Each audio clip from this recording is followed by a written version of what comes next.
नमस्कार।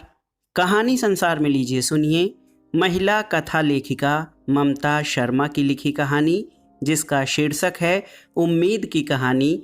वाचन स्वर मेरा यानी अनुराग चौधरी का है। कहने को वह एक सफ़र था, लेकिन वह कुछ अलग किस्म का सफ़र था। दिमाग पर अब भी उसका असर तारी है, जबकि उस सफ़र को गुजरे हुए 10 से ऊपर बरस हो गए हैं। ट्रेन आधी से ज़्यादा खाली थी, शायद इसलिए कि वह ना तो त्योहारों का मौसम था और ना छुट्टियों का। बारिशें आ पहुंची थीं और रास्ते में जगह जगह मिल रही थीं, कहीं तेज और कहीं घनघोर, कहीं फुहारे तो कहीं कुछ भी नहीं, एकदम से सूखा। बारिश किसी सफ़र में भी ऐसी रोमानी लग सकती है, यह एक नया तजुर्बा था। मैंने ट्रेन की खिड़की का शटर ऊपर कर दिया था ताकि पानी की बौछारें अंदर तक आ सकें और उनके साथ हल्की ठंडक लिए हवा भी। लेकिन यह सब सिर्फ उन इलाकों में था जहां रिहाइश नहीं थी। जैसे ही रिहायशी इलाके शुरू होते थे, हवा की ताजगी बदबू में बदल जाती थी और पानी की बौछारें बदबू को अंदर ले जाने का एक जरिया और सारी रोमानियत जैसे हवा हो जाती थी। मैंने चलते वक्त एक किताब रख ली थी, साथ में अपने प्रिय लेखक की, या फिर कहें कि प्रिय लेखकों में से एक की। इसलिए नहीं कि मुझे सफ़र के दौरान उसे पढ़ना था, बस यूं ही। वरना सच पूछिए तो मुझे सफ़र में किताबें पढ़ना कोई ख़ास पसंद नहीं था। यह सिर्फ तब होता था जब बाहर के दृश्य देखने लायक ना रह जाएं, तो ऐसे में किताबें सहायक बन जाया करती हैं। दरअसल मेरा मानना था कि सफ़र सिर्फ मंजिलों तक पहुंचने के लिए नहीं होते, बल्कि उन तमाम जगहों से गुजरने के लिए भी होते हैं जो मंजिल के रास्ते में पड़ती हैं।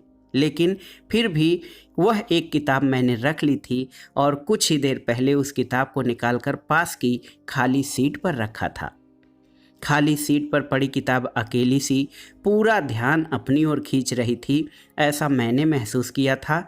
लेकिन जब मुझे लगा कि ट्रेन करीब करीब खाली है, तो उसका वहाँ पड़ा होना मुझे बहुत गैर जरूरी भी नहीं लगा। वह अचानक ही ऊपर वाली बर्थ से उतरा था, कुछ इस तरह से जैसे काले पर्दे पर अचानक कोई कैरेक्टर प्रकट हो जाए, या फिर दर्शकों के सामने रंगमंच पर कोई पात्र दाएं और बाएं से नहीं बल्कि ऊपर से अचानक टपक पड़े और आप उसके इस तरह प्रकट हो जाने के लिए तैयार न हो। मध्यम कद काठी, आधे पके आधे कच्चे बाल, बहुत छोटे भी नहीं और बहुत बड़े भी नहीं, लेकिन कटने के इंतजार में हो जैसे। बढ़ी हुई सी दाढ़ी, कंधे पर तौलिया और देह पर जोगिया रंग का पुराना सा दिखने वाला कुर्ता, इतना सब कुछ तो अच्छी तरह से याद है। यही था हुलिया उसका। गाफिल, उसने खाली सीट पर पड़ी किताब पर नज़र फेरी और बेपरवाही से कहा, आप पढ़ती हैं? मैं उसके ऊपर से टपकने और सवाल के बीच की दूरी को कम करने की कोशिश में लगी हुई थी।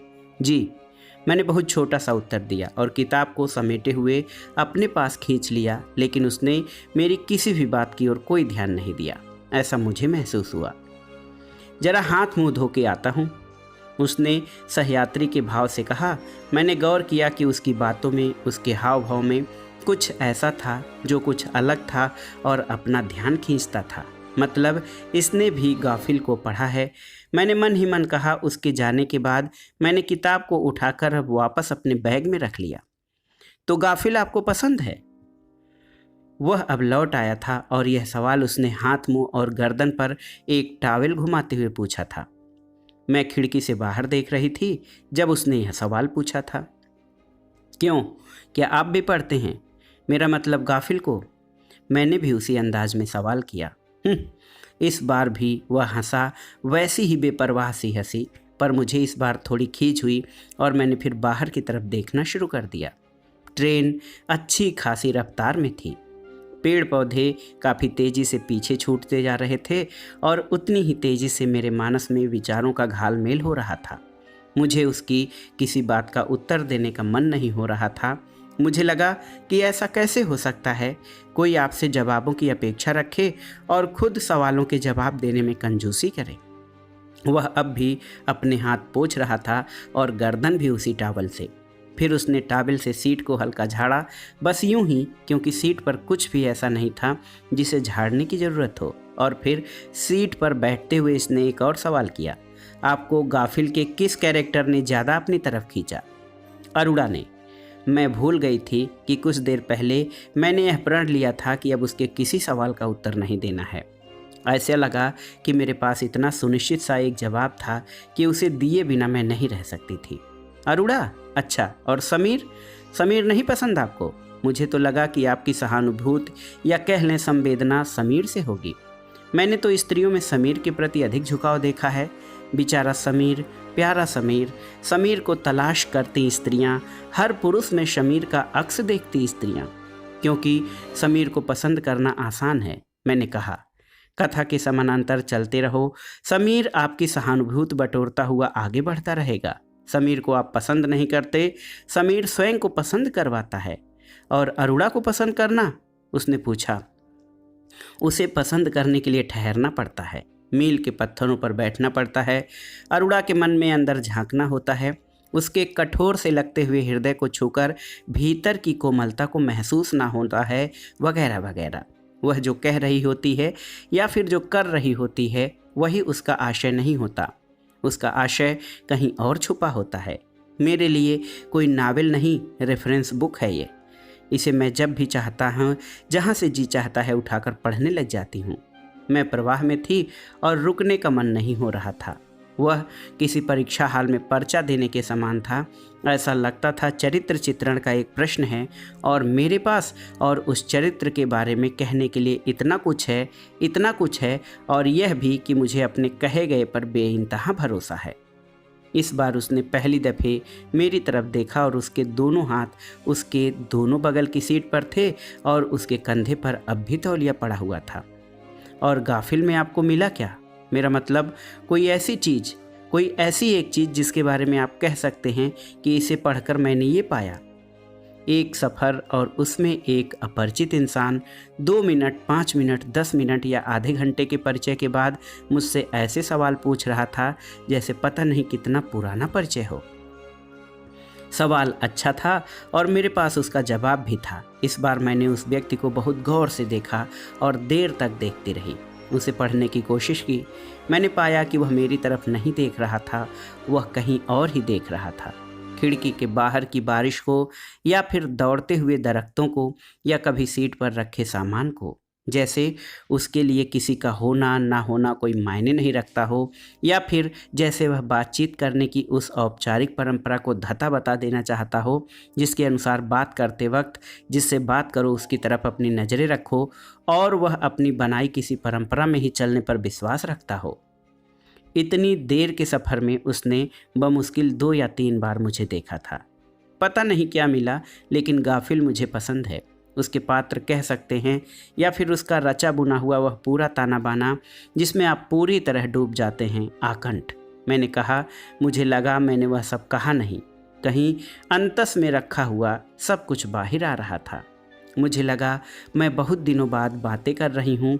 स्वयं से मैंने प्रश्न किया, उन सारे समयों में जब सोचती रही थी कि मैं बातें कर रही हूँ, क्या मैं वाकई बातें कर रही थी? अगर नहीं तो वह क्या था? आत्मालाप जैसा कुछ था या फिर और कुछ? मुझे कुछ ऐसा लगा कि बातें करने का आनंद तभी आता है जब आपके सामने वाला आपके मन लायक हो और ऐसा लगे कि उसे शब्दों की ज़रूरत नहीं है, शब्दहीन वार्तालाप। मुझे धीरे धीरे अच्छा लगने लग गया। सब कुछ, उसके सवाल, बातें करते हुए उसका ना देखना, कंधे पर रखा हुआ उसका तौलिया, वह उस पुराना जोगिया रंग का बदरंग कुर्ता और फिर उसकी वजह से वह सारा परिवेश, वह खिड़की के बाहर के दृश्य, दरख्तों का दौड़ना, हल्की बारिश, खाली सीटें और भी न जाने क्या क्या। मुझे कुछ ऐसा लगा कि वह मेरी सारी बातें या फिर सारे पात्र, अरुणा, समीर वगैरह वगैरह उसके बड़े गहरे परिचित हैं, मानो उसके हाथ से गढ़े हुए। मुझे भरोसा हो चला उस पर। स्त्रियों को भरोसा दिलाने के लिए ज़्यादा मशक्क़त नहीं करनी पड़ती, ऐसा अखिल का कहना था, जिस पर मैं बहस किया करती। ना, बिल्कुल नहीं। अब वह समय नहीं रहा। इस स्टेटमेंट में सच्चाई हो सकती है, लेकिन यह व्यक्ति सापेक्ष तथ्य है, जेंडर सापेक्ष नहीं। ऐसा मैं ऊपर से कहा करती और पुरजोर तरीके से कहा करती और मन ही मन सोचा करती, अगर ऐसे विश्वासियों के आंकड़े इकट्ठे हों कभी तो शायद अखिल ही सच निकले। उसमें स्त्रियों की संख्या ही ज़्यादा निकले, लेकिन ऐसा क्यों है? आप भी गाफिल को पसंद करते हैं? मैंने पूछा, लेकिन इस बार वह पिछली बार की तरह मेरे सवाल पर हंसा भी नहीं, न उसने सर नीचे झुकाया और फिर बाहर देखने लगा। देर तक बाहर देखता रहा, मुस्कुराता रहा। मुझे लगा कि वह शायद मुस्कुरा नहीं रहा, बल्कि यह उसके चेहरे का अस्थायी भाव है। फिर उसने अपने कुर्ते की बाह को करीने से मोड़ना शुरू किया, पूरी तरह एक एक सलवट हटाते हुए। लेखक भी बड़ी अजीब चीज़ है, अपना एक संसार सा खड़ा कर लेता है और पाठकों को बरगलाता रहता है, बरगलाता रहता है, बस बरगलाता रहता है। वह अब फिर बाहर देख रहा था और मैं उसे देख रही थी लगातार। ऐसा लगा कि बातें जैसे उसके दिल की अतल गहराइयों से निकल रही हैं। तो मतलब आप कह रहे हैं कि वे सारी रचनाएं युग युगांतर से लिखी जा रही या रची जा रही हैं, सब कुछ झूठ हैं, और यह कि वह सारे रचनाकार, कलाकार, नाटककार और कैनवस पर कोची चलाने वाले और उनकी रचनाएं, उनकी आत्मव्यक्तियाँ सब झूठी हैं, उनके भाव कुभाव हैं और उनके पाठक, उनके दर्शक, उनके कदरदान भी झूठे हैं। उनकी रचनाओं की प्रतिनिष्ठा, उनकी आस्था, सब की सब झूठ है, माया है, बस यह सब। मैं आवेश में थी, मानो मुझ पर ही सब इल्ज़ाम लगा दिया गया हो और एक ही पल में सारा किया धरा बेकार हो गया हो। उसने पहली बार मुझे देखा और मैंने उसे, और मेरे अंदर कोई भाव जागृत हुआ। क्या था वह? मैं उसे पहचान न पाई। माया नहीं, यह मोह है। यह एक दूसरे के प्रति, दूसरे का तीसरे के प्रति, तीसरे का चौथे के प्रति, और इसी प्रकार आगे आगे और आगे। जब मैं अपने पात्रों को गढ़ता हूँ तो मोहाविष्ट हो जाता हूँ, एक एक पात्र के अंदर जाकर डूब जाता हूँ। जाकर कब बैठ जाता हूँ उनके अंदर पता ही नहीं चलता। जैसे तुमने कभी चाक पर कुम्हार को देखा है, वह अपनी बनाई चीज़ पर हाथ फेरता है, बार बार हाथ फेरता है। क्या इस स्पर्श में सिर्फ प्रोफेशन टच है? नहीं, वह सिर्फ प्रोफेशन टच नहीं है, वह उसे बार बार दुलराता है, और जब तक उसकी कृति पूरी नहीं हो जाती वह उसे वैसे ही दुलराता रहता है, थपथपाता रहता है। यह सिर्फ प्रोफेशनल टच नहीं है, उसमें उसकी आत्मा है और उसका मोह है, और फिर उस मोह का साधारणीकरण हो जाता है जब किसी कद्रदान के हाथों में चली जाती है उसकी कृति। ओह, बहुत खूब। मैं लगातार उसके चेहरे की तरफ देख रही थी, अपलक। मैं एक एक शब्द को पकड़ना चाह रही थी। कुछ देर तक हम दोनों के मध्य सन्नाटा रहा। ट्रेन की धड़ धड़ की आवाज़ के बीच जितना सन्नाटा हो सकता था, आसपास के लोगों की आवाज़ों के बाद बचा रह गया सन्नाटा, हमारे ही हिस्से का सन्नाटा। तो फिर वह बरगलाने वाली बात तो पीछे ही छूट गई ना। वह चुप था और मैं खुश। एक दिन ऐसा भी आता है जब वह मोह बंधन सब बरगलाना ही लगने लग जाया करता है, और कभी किसी एक दिन ऐसा ही लगने लगता है। मैं ऐसा नहीं मानती कि कृतिकार बरगलाता है, वह तो पाश में बांधता है। मैं ऐसा नहीं मानती, वह तो सृजन करता है, उसके पास ताकत होती है रचने की, इसलिए वह रचता है। उसके अंदर एक सैलाब होता है, इसलिए वह रचता है। उसके पास सही और गलत को अलग अलग करके देखने की आंखें होती हैं, इसलिए वह रचता है। तीसरी आंख उसके अंदर सही को सही और गलत को गलत कहने की ताकत होती है, इसलिए वह रचता है। उसके पास हथियार होते हैं, इसलिए रच पाता है। मेरे शब्द खत्म नहीं होते थे, जैसे कहीं खुदाई में अचानक मिल गया हो कोई बड़ा सा खजाना, जिसमें से शब्द निकलते जा रहे हों एक के बाद, और रुकने का नाम नहीं ले रहे हों। और तुम्हें क्या लगता है, गाफिल के पास भी इतना सब कुछ होगा जो अभी तुमने एक के बाद एक लगातार गिनाया? बिल्कुल इतना, और उससे कहीं ज़्यादा, जिसके लिए मेरे पास शब्द नहीं है। मैं तो बस साधारण सामान्य सा एक पाठक हूँ। साधारण और सामान्य जैसे शब्द पाठक के लिए तुम इस्तेमाल नहीं कर सकती। जिस दिन पाठक सामान्य हो जाएगा उस दिन कृतियाँ भी सामान्य हो जाएंगी।